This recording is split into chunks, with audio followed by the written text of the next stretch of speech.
बहू ने सासू माँ को मोबाइल फोन गिफ्ट किया।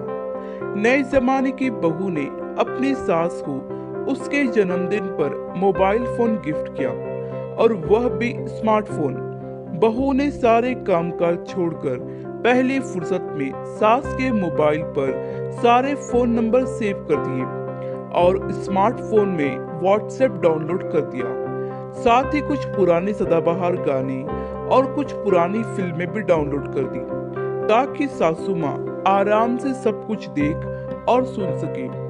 जब से मोबाइल आया, सासू माँ का ध्यान घर में कम, मोबाइल में ज्यादा होता। अब सासू माँ छुप छुप कर बेटा और बहू की बातें सुनने की जगह और बहू बेटी की जीवन में दखल देने की जगह मोबाइल फोन के नोटिफिकेशन पर ध्यान रखती और अपने बोलने की सारी शक्ति अपनी सहेलियों और रिश्तेदारों से बात करने में ही खर्च कर देती, जिसके कारण बहू सासू माँ की रोज रोज की छिक छिक और तानों से बच गई। मोबाइल फोन ने सासू माँ को इतना आकर्षित कर रखा था कि बहू रसोई घर में क्या पका रही है, बहू क्या पहन रही है, घर में क्या कर रही है, उस तरफ उसका ध्यान ही नहीं जाता था। और उधर बहू ने सारे घर की जिम्मेदारी अपने ऊपर ले ली थी।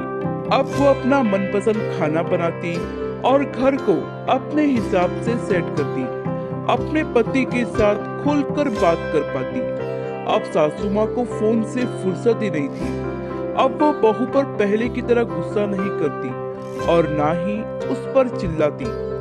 पहले तो सास के गुस्से के कारण बहू की अच्छी परेड हो जाती थी, लेकिन अब मिला बहू को आराम ही आराम और हुई बहू की सारी परेशानी खत्म। सासू माँ के हाथ में जब से बहू ने फोन थमाया, बहू ने गजब का सुकून पाया। आजकल सासू माँ का सारा ध्यान YouTube पर शॉर्ट्स और रील्स देखने में, नए नए ऐप्स को डाउनलोड करने और सीखने में ही होता। बहू को पहले मनहूस करमजली कहने वाली सास अब बहू को बेटा बेटा कहकर पुकारती। सासू माँ बहू से इतना खुश जो थी, अब बस बहू को इस बात का ख्याल रखना पड़ता कि सासू माँ का रिचार्ज खत्म होते ही तुरंत करवा दिया जाए। अब बहू फोन को नियमित समय से चार्ज भी करती, ताकि सासू माँ का ध्यान फोन से हटे नहीं और वो पहले वाली सासू माँ लौट कर आए नहीं। इसका परिणाम बहू खुश, सासू माँ खुश, दोनों की नोक झोंक खत्म तो सारा घर खुश। आशा करती हूँ ये कहानी आपको पसंद आई होगी। इस कहानी पर आपकी क्या राय है, हमें कमेंट करके जरूर बताइए। कहानी पसंद आई हो तो लाइक और शेयर करना बिल्कुल भी ना भूलिए। चैनल पर नए हो तो चैनल को सब्सक्राइब जरूर कीजिए। कहानी सुनने के लिए आपका बहुत बहुत धन्यवाद।